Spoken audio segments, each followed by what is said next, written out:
नमस्कार दोस्तों, मैं श्री गौतम ऑनलाइन स्कूल के परिवार में आप सभी का हार्दिक स्वागत है। मैं हूं प्रदीप कुमार चौहान और आज हम पढ़ने जा रहे हैं कक्षा 10 विषय विज्ञान का चैप्टर नंबर 2 अम्ल, क्षार और लवण। मित्रों, इस चैप्टर में हम जो है पीएच के बारे में पढ़ रहे थे। पीएच का कुछ टॉपिक जो है हम पिछली वीडियो में पढ़ चुके हैं। अब उसी के आगे से आज हम जो है पढ़ने जा रहे हैं। तो पढ़ते हैं पीएच के बारे में। तो दोस्तों, पीएच के बारे में हमने जो अभी तक पढ़ा है उसमें हमने जो है पीएच स्केल के बारे में जाना, पीएच की परिभाषा हमने पढ़ी, पीएच को किस तरीके से प्रदर्शित किया जा सकता है ये भी हमने जाना।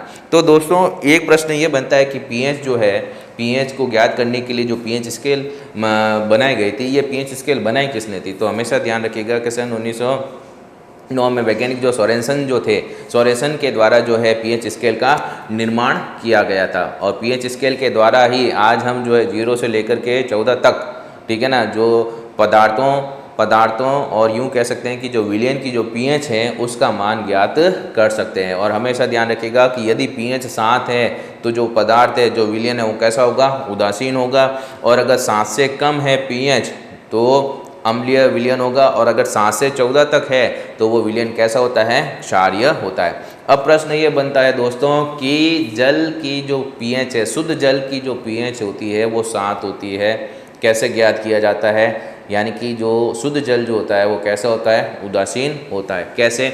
देखें आप इसमें कि अगर बात करें शुद्ध जल की, किसकी बात करें हम? शुद्ध जल की बात करें। और ये जो शुद्ध जल होता है ये कैसा होता है? उदासीन। शुद्ध जल जो होता है ये कैसा होता है? उदासीन जल होता है, ठीक है ना। और उदासीन जल होने के साथ साथ में इसकी जो पीएच रहती है, इसकी पीएच कितनी रहती है? इसकी जो पीएच जो होती है वो होती है कितनी? 7। तो पीएच जो है उदासीन जल की वो कितनी पाई जाती है? 7 पाई जाती है। कैसे ज्ञात किया जा सकता है? तो हमेशा ध्यान रखें दोस्तों कि अगर शुद्ध जल की बात की जाए तो शुद्ध जल में, कौन से जल में?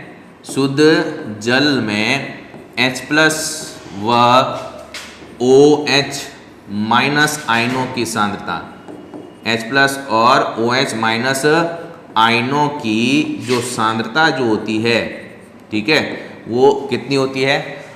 तो ये जो सांद्रता जो पाई जाती है, ये सांद्रता पाई जाती है दोस्तों 1 × 10⁻⁷ मोल पर लीटर, ठीक है ना। कितनी होगी? 1 × 10⁻⁷ मोल पर लीटर होती है, ठीक है। अब यहाँ पर आपको ध्यान होना चाहिए कि हम पीएच को किस तरीके से प्रदर्शित कर सकते हैं। पीएच को प्रदर्शित करने के लिए हम जो फॉर्मूला लिखते हैं वो फॉर्मूला क्या है? वो फॉर्मूला होता है पीएच लिखा, ठीक है ना। फिर उसके बाद में -log10 और यहाँ कोष्टक में लिख देते हैं H+।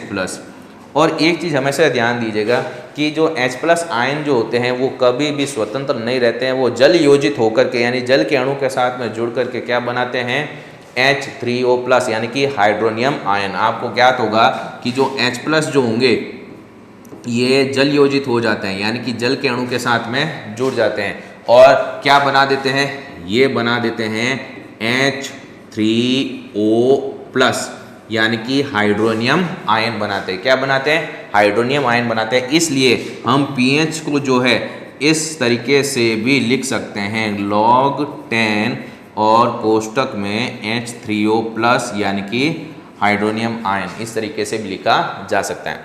तो बात चल रही है कि जो शुद्ध जल जो होता है ये उदासीन जल होता है, इसकी पीएच 7 क्यों पाई जाती है? तो इसका हमने सबसे पहले एक कारण तो ये जाना कि शुद्ध जल में H+ और OH- आयनों की जो सांद्रता होती है वो कितनी होती है? 1 × 10⁻⁷ मोल प्रति लीटर होती है। अतः अब पीएच ज्ञात करेंगे तो इसी सूत्र से ज्ञात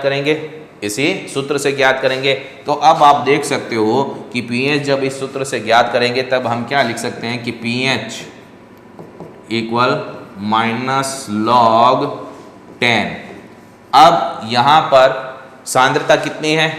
यहाँ पे सांद्रता है 1 × 10⁻⁷ मोल पर लीटर। तो यहाँ पे लिख देंगे कोष्टक में 1 × 10⁻⁷ लिख दिया। अब आप इसको इस तरीके से लिखेंगे, pH बराबर हो जाएगी माइनस माइनस गया 7, ये हो जाएगा log 10, ठीक है। और log 10 1 होता है मान, तो pH बराबर 7 इंटू 1 बराबर कितना हो जाएगा, 7 हो जाएगा। तो pH बराबर कितनी ज्ञात हो रही है, 7। तो इसका मतलब ये हुआ कि जो शुद्ध जल जो है उसकी जो pH होती है वो कितनी होती है, 7 होती है। हम कह सकते हैं कि जो शुद्ध जल जो होता है वो कैसा होता है, उदासीन जल होता है। अब हम ये कह सकते हैं इसमें क्या कि H प्लस आयनों की सांद्रता जितनी ज़्यादा होती है pH उतनी कम होती है, यानी 7 से कम होगी। और विलयन कैसा होता है, अम्लीय। क्या कहा मैंने यहाँ पर, हमने ये कहा कि H प्लस आयनों की सांद्रता, किसकी सांद्रता, H प्लस आयनों की सांद्रता जितनी अधिक होती है, H प्लस आयनों की सांद्रता जितनी अधिक होती है, pH उतनी ही कम होती है, pH उतनी ही क्या होती है, कम होती है। pH उतनी ही क्या होती है, कम होती है। कि सर ये समझ में नहीं आया, ऐसे कैसे? अरे भाई आपने जो pH स्केल बनाई थी, इस pH स्केल में आपने क्या देखा था, आपने देखा था कि यहाँ पर बीच में तो है 7, लेफ्ट हैंड साइड में 0 और इधर होता है कितना, 14। और लेफ्ट हैंड साइड में आप देखते हो यहाँ पर आप क्या लिखते हो, H प्लस आयन, और इधर क्या लिखते हो, OH माइनस आयन। जब हम 7 से 0 की ओर बढ़ते हैं तो 7 से 0 की ओर बढ़ने का मतलब ये है कि H प्लस आयन देख रहे हो ना आप, यहाँ से श्रृंखला फिर धीरे धीरे ये कैसा होता जा रहा है, भाग चौड़ा होता जा रहा है, यानी कि H प्लस आयन जो है लेफ्ट हैंड साइड में ज़्यादा बढ़ रहे हैं, ठीक है ना। तो जब हम 7 से 0 की ओर बढ़ते हैं तो H प्लस आयनों की सांद्रता बढ़ती है। तो H प्लस आयनों की सांद्रता जितनी अधिक होती है, pH उतनी क्या होती है, कम।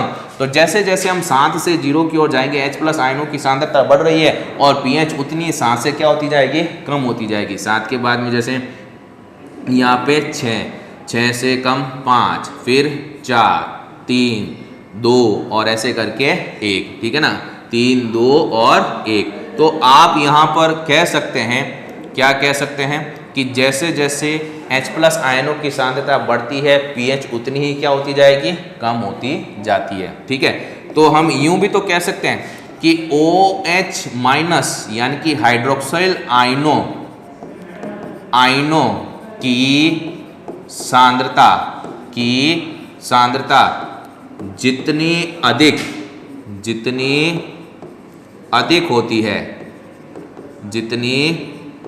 होती है, किसकी, OH माइनस आयनों की सांद्रता जितनी अधिक होती है। ये आप देख सकते हो राइट हैंड साइड में OH माइनस आयनों की सांद्रता बढ़ रही है, यानी कि 7 से 14 तक आप देख सकते हो OH माइनस आयनों की सांद्रता क्या होती है, बढ़ती है 7 से 14 तक, ठीक है।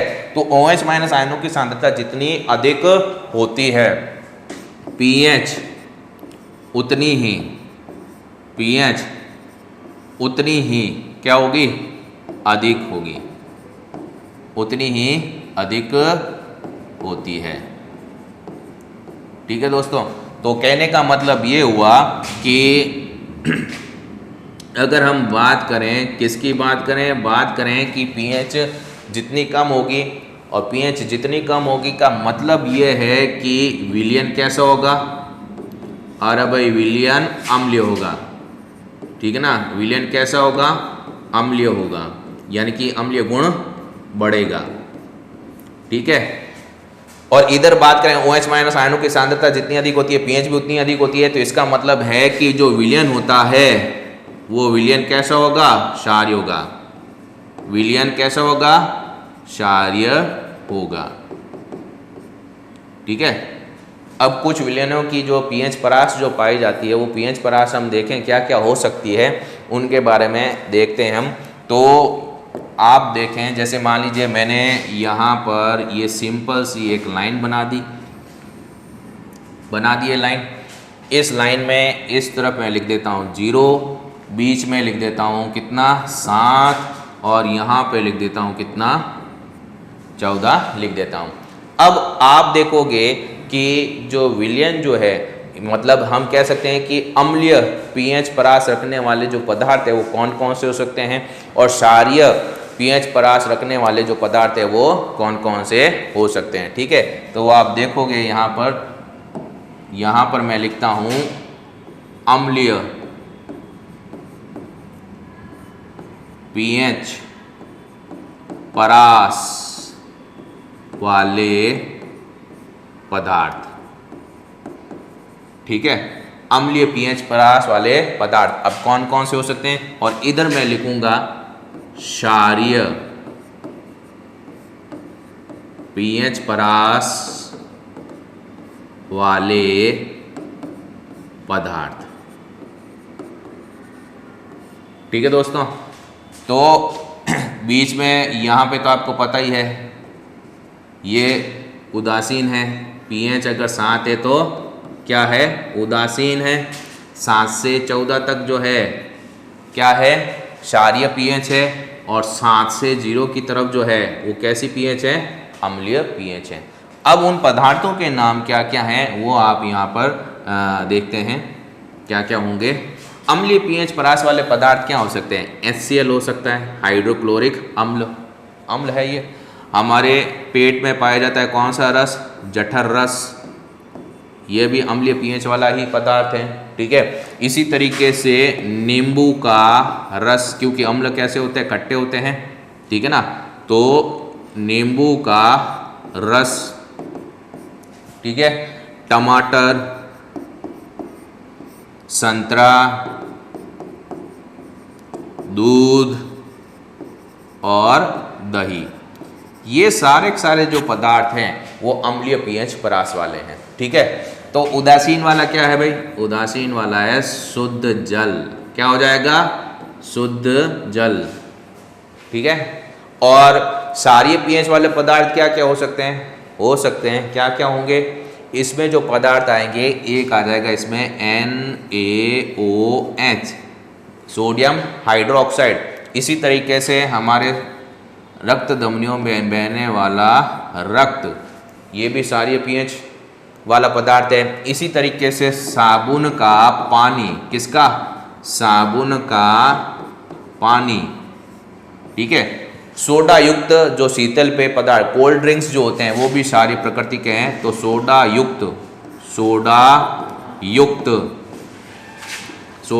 युक्त शीतल पेय पदार्थ, सोडा युक्त कैसे, शीतल पेय पदार्थ। और इसके अलावा और क्या हो सकते हैं जिसकी क्षारीय जो पीएच जो है पाई जाती है, तो वो है मिल्क ऑफ मैग्नीशिया। क्या हो जाएगा इसमें, milk of magnesia, milk of क्या हो जाएगा, मैग्नीशिया। तो ये जितने भी लिखे गए हैं ये है क्षारीय पीएच परास वाले पदार्थ, और इधर की तरफ जो लिखे हैं वो क्या हो जाएंगे, अम्लीय पीएच परास वाले पदार्थ हो जाएंगे। अब प्रश्न ये उठता है कि प्रबल अम्ल, प्रबल क्षार, दुर्बल अम्ल और दुर्बल क्षार किसे कहते हैं और इनके उदाहरण क्या क्या है। तो पढ़ते हैं इनके बारे में, क्या क्या उदाहरण हो सकते हैं इनके। सबसे पहले हम पढ़ेंगे प्रबल अम्ल के बारे में। प्रबल अम्ल किसे कहा जाता है, प्रबल अम्ल किसे कहा जाता है। तो आपको ये ज्ञात है दोस्तों कि जो अम्ल होते हैं वो जलीय विलयन में कौन सा आयन प्रदान करते हैं, H+ आयन प्रदान करते हैं। तो सीधी सी इसमें बात है कि प्रबल अम्ल किसको कहा जाता है, प्रबल अम्ल किसको कहा जाता है कि यदि अम्ल अपने जलीय विलयन में पूर्ण आयनित होकर के H+ आयन प्रदान करते हैं तो वो कहलाता है क्या, प्रबल अम्ल। तो फिर दुर्बल अम्ल किसको कहेंगे, अरे भाई ऐसे अम्ल जो अपने जलीय विलयन में पूर्ण आयनित नहीं हो पाते हैं, ठीक है, और पूर्ण मात्रा में H+ आयन प्रदान नहीं कर पाते हैं, तो वो क्या कहलाएंगे, दुर्बल अम्ल कहलाएंगे। देखते हैं प्रबल अम्ल और दुर्बल अम्ल को कैसे परिभाषित किया हमने। तो यहाँ पे आप देखेंगे प्रबल अम्ल ऐसे अम्ल जो जलीय विलयन में, कौन से विलयन में, जलीय विलयन में क्या होकर के पूर्ण आयनित होकर, जलीय विलयन में पूर्ण आयनित होते हैं, पूर्ण आयनित होते हैं तथा H+, ठीक है, आयन प्रदान करते हैं। H+ आयन प्रदान करते हैं। H+ आयन प्रदान करते हैं, प्रबल अम्ल कहलाते हैं। क्या कहलाते हैं? प्रबल अम्ल कहलाते हैं। प्रबल अम्ल कहलाते हैं। अब इनके उदाहरण क्या है प्रबल अम्ल के? प्रबल अम्ल के उदाहरण क्या है? तो इनके जो उदाहरण आएंगे प्रबल अम्ल के, वो उदाहरण क्या क्या रहेंगे? इनके जो एग्जाम्पल हैं, इनके जो उदाहरण हैं, ठीक है, एक तो आ जाएगा इसमें HCl, जिसको कहा जाता है हाइड्रोक्लोरिक अम्ल। एक आ जाएगा इसमें HNO3, जिसको कहा जाता है नाइट्रिक अम्ल। और एक आ जाएगा इसमें H2SO4, जिसको कहा जाता है सल्फ्यूरिक अम्ल। और ये सारे के सारे क्या कहलाते हैं? प्रबल अम्ल कहलाते हैं। अब दूसरी बात कि सर दुर्बल अम्ल क्या है, किसे कहते हैं दुर्बल अम्ल? तो दुर्बल अम्ल की जो परिभाषा है वो भी बहुत ही आसान सी है कि ऐसे अम्ल जो जलीय विलयन में पूर्ण आयनित नहीं हो पाते हैं, क्या कहलाते हैं? दुर्बल अम्ल कहलाते हैं। सीधी सी इसमें परिभाषा है, और वो परिभाषा क्या बन रही है इसमें? परिभाषा ये बन रही है इसमें कि ऐसे अम्ल जो कौन से विलयन में? जलीय विलयन में। जो जलीय विलयन में क्या नहीं हो पाते? पूर्ण आयनित नहीं हो पाते। जलीय विलयन में पूर्ण आयनित नहीं हो पाते हैं। पूर्ण आयनित नहीं हो पाते हैं। दुर्बल अम्ल कहलाते हैं। क्या कहलाते हैं? दुर्बल अम्ल कहलाते हैं। अब इनके उदाहरण क्या क्या है सर? इनके जो उदाहरण हम देखते हैं वो क्या हो जाएंगे? इनके जो उदाहरण होंगे, ठीक है, और उदाहरण में आएगा इसमें CH3COOH, जिसको कहा जाता है एसिटिक अम्ल। क्या कहेंगे? एसिटिक अम्ल। इसी तरीके से कार्बोनिक अम्ल है H2CO3। क्या है? H2CO3। तो ये दोनों ही जो उदाहरण आप देख रहे हो, एसिटिक अम्ल और कार्बोनिक अम्ल, ये दोनों ही कैसे हैं? दुर्बल अम्ल है, क्योंकि ये जलीय विलयन में पूर्ण आयनित नहीं हो पाते हैं। ये दुर्बल अम्ल कहलाते हैं। तो इस तरीके से आपने देखा प्रबल अम्ल और दुर्बल अम्ल के बारे में। दो छोटी परिभाषाएं और आती है इसी तरीके से, प्रबल क्षारकी और दुर्बल क्षारकी के। प्रबल क्षार और दुर्बल क्षार किसे कहते हैं? तो सेम बिल्कुल यही लैंग्वेज चलती है। इसी तरीके से हम जो है क्या करते हैं, उनको परिभाषित करते हैं। कैसे परिभाषित करना है देखते हैं। आप लिख रहे हैं किसके बारे में? प्रबल क्षार के बारे में। और प्रबल क्षार किसे कहा जाता है? प्रबल क्षार किसे कहा जाता है? तो हम लिखेंगे कि ऐसे क्षारक जो जलीय विलयन में पूर्ण आयनित, जलीय विलयन में पूर्ण आयनित होकर OH- यानी कि हाइड्रोक्सिल आयन, OH- यानी कि हाइड्रोक्सिल आयन प्रदान करते हैं। ठीक है, कौन सा आयन प्रदान करते हैं? हाइड्रोक्सिल आयन प्रदान करते हैं। क्या कहलाते हैं? प्रबल क्षार कहलाते हैं। क्या कहलाते हैं? प्रबल क्षार कहलाते हैं। अब प्रबल क्षार जो कहलाते हैं, इनका जो उदाहरण है, उदाहरण क्या हो जाएगा इसमें? अरे इसमें उदाहरण है एक तो KOH, जिसको कहते हैं पोटेशियम हाइड्रोक्साइड।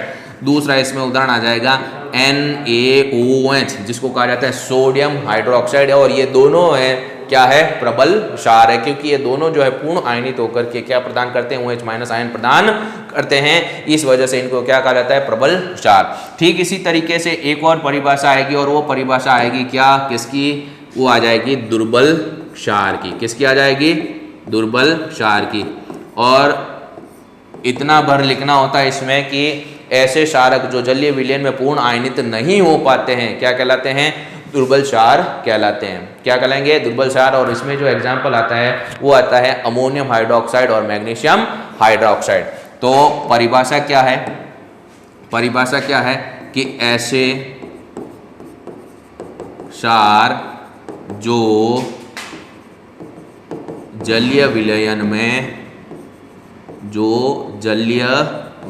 में पूर्ण आयनित क्या? पूर्ण आयनित नहीं होते हैं। पूर्ण आयनित नहीं होते हैं। ठीक है। और जब पूर्ण आयनित नहीं होंगे तो वही क्या कहलाएंगे? दुर्बल क्षार। पूर्ण आयनित नहीं होते हैं, दुर्बल क्षार कहलाते हैं। दुर्बल क्षार कहलाते हैं। और इसके जो उदाहरण होंगे वो उदाहरण क्या है? इसके जो उदाहरण हैं वो क्या है? एक हो जाएगा यहाँ पर NH4OH जिसको कहते हैं अमोनियम हाइड्रोक्साइड, और दूसरा जो उदाहरण आता है वो आ जाएगा MgOH होल ट्वाइस यानी कि मैग्नीशियम हाइड्रोक्साइड। और ये दोनों ही किसके उदाहरण हैं? दुर्बल क्षार के उदाहरण। तो दोस्तों इसमें क्या है कि एनसीईआरटी में जो क्वेश्चन आया हुआ है और वो क्वेश्चन इस तरह से बना था कि मिलान वाला क्वेश्चन था जिसमें अम्ल और क्षार दोनों ही लिखे हुए थे, जिसमें आपको प्रबल और दुर्बल जो अम्ल है और प्रबल और दुर्बल जो क्षार है, ठीक है ना, उनको जो है मैच करना था। तो आपको ये ज्ञात होना चाहिए कौन से प्रबल अम्ल और दुर्बल अम्ल के उदाहरण, कौन से जो है प्रबल क्षार और दुर्बल क्षार के उदाहरण हैं। ठीक है दोस्तों, तो आज हमने जो पढ़ा है वो क्या क्या पढ़ा? सबसे पहले हमने पढ़ा कि शुद्ध जल जो होता है वो कैसा होता है? उदासीन जल होता है। उसकी पीएच कितनी पाई जाती है? 7 पाई जाती है। ऐसा क्यों होता है? क्योंकि शुद्ध जल में जो है H+ और OH- आयनों की जो सांद्रता होती है वो कितनी होती है? 1 × 10⁻⁻7 मोल पर लीटर होती है। और अगर पीएच के फॉर्मूले में ये मान रखें तो जो पीएच होती है वो कितनी ज्ञात होती है? 7 ज्ञात होती है। अर्थात शुद्ध जल कैसा हुआ? उदासीन जल हुआ। और एक चीज और आप ध्यान रखेंगे कि H+ आयन कभी भी स्वतंत्र नहीं रहते हैं, वो जल योजित हो जाते हैं और क्या बना देते हैं? हाइड्रोनियम आयन बना देते हैं। इसलिए पीएच जो लिखी जाती है -log10H+ की जगह पर आप -log10H3O+ भी लिख सकते हैं। फिर इसके बाद में H+ आयनों की सांद्रता जितनी बढ़ेगी पीएच उतनी ही क्या हो जाएगी? कम हो जाएगी। और OH- आयनों की सांद्रता जितनी बढ़ेगी तो पीएच भी उतनी ही क्या हो जाएगी? बढ़ जाएगी। फिर आपने देखा कि जो अम्लीय और क्षारीय पीएच परास वाले पदार्थ हैं वो कौन कौन से हो सकते हैं? अम्लीय पीएच परास वाले पदार्थ HCl, जठर रस है, नींबू का रस, टमाटर, संतरा, दूध और दही। और पीएच 7 है तो वो है उदासीन, और ये होता है किसका? शुद्ध जल में। और क्षारीय पीएच परास वाले जो पदार्थ है उसमें सोडियम हाइड्रोक्साइड है, रक्त है, साबुन का पानी, सोडा युक्त शीतल पेय पदार्थ और मिल्क ऑफ क्या हो जाएगा? मैग्नीशिया। फिर इसके पश्चात आपने प्रबल अम्ल और दुर्बल अम्ल के बारे में समझा। प्रबल अम्ल कौन से होते हैं? HCl, HNO3, H2SO4। और दुर्बल अम्ल कौन से होते हैं? CH3COH जिसको एसिटिक अम्ल कहा जाता है, H2CO3 जिसको कार्बोनिक अम्ल कहा जाता है। फिर आपने देखा प्रबल क्षार, और प्रबल क्षार के उदाहरण क्या आएंगे? Potassium hydroxide KOH, sodium hydroxide NaOH। और दुर्बल जो क्षार होते हैं ये कौन है? NH4 है जिसको अमोनियम हाइड्रोक्साइड, और MgOH होल ट्वाइस जिसको कहा जाता है मैग्नीशियम हाइड्रोक्साइड। तो यहाँ तक जो पीएच के बारे में हमें जानकारी प्राप्त की, तो अगला जो वीडियो बनेगा उस वीडियो में हम जो हैं दैनिक जीवन में पीएच के क्या महत्व हैं उनके बारे में अध्ययन करेंगे। तब तक दोस्तों नमस्कार।